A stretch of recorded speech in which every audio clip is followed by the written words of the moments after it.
scheduled for 6 rounds in the junior lightweight, welterweight division. Sorry.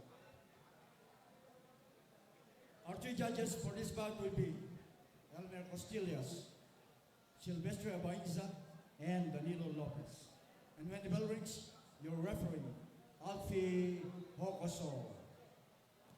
And now, let's introduce our fighters inside the ring. First, we would like to introduce our fighter from the blue corner.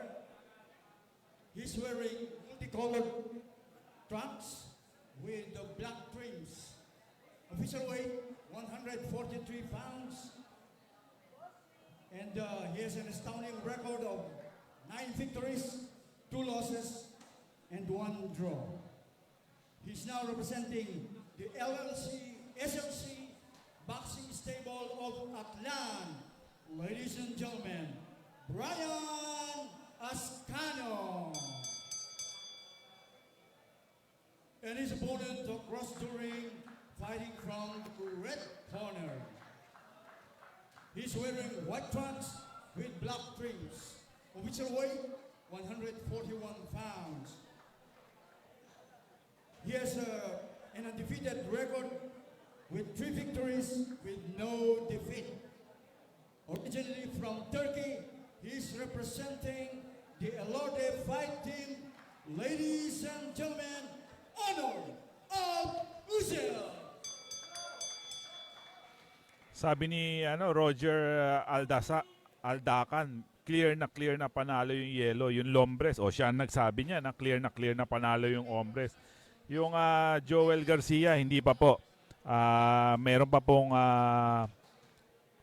isang laban bago mag-Joel Garcia. So, yung Dayo po, Eman Dayo, yes, tapos na po yun. Nanalo po siya sa laban na yun.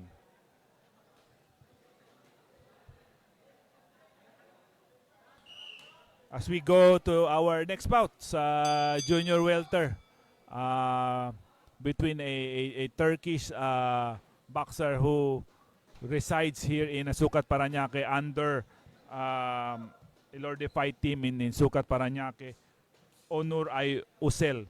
He'll be fighting Brian Ascano. Yung Ascano po, maganda rin ang record, 9 na panalo, 2 talo. So, itong Usel, undefeated po, 3 panalo, 3 by knockout. So, we'll see what will happen dito sa laban na to. Again, rarity na naman to na makakita tayo ng mga junior welter na boksingero dito sa Pilipinas. But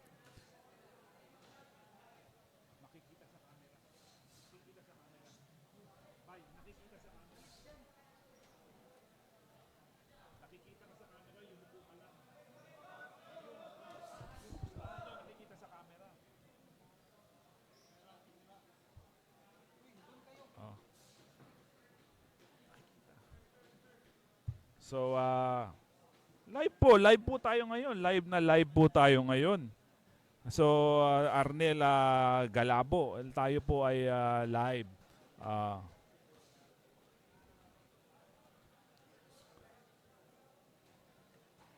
A body combination by Ascano.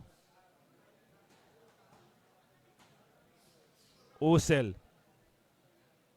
is just warming up. Oh, tumama yung kaliwa ni Usel. Alam mo, tingin ko nag-i-enjoy si Usel dito sa bansang Pilipinas because dito siya nagte-train.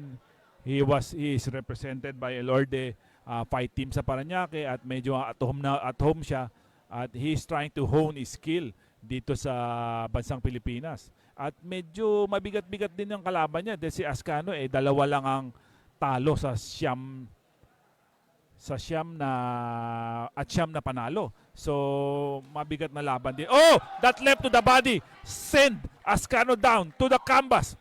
Well time, perfect time. Nakaliwang body punch. Oh! Usel winning by a knockout body punch.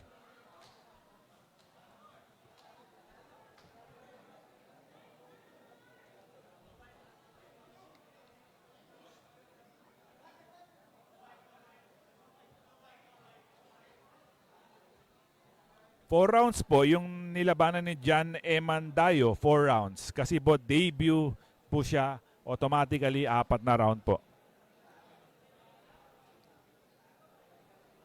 That left to the body by Usel is perfectly timed, well executed. Talagang saktong-sakto. So, congratulations, Onur Al-Usel, for gaining another win and another KO.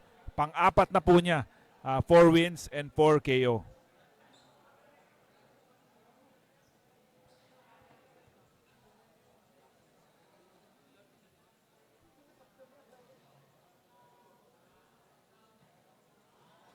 Sa lahat no, official decision na po. At 2 minutes and 25 seconds of the very first round, referee Alfio Gosol stopped the bout, and we have a winner by knockout, Honor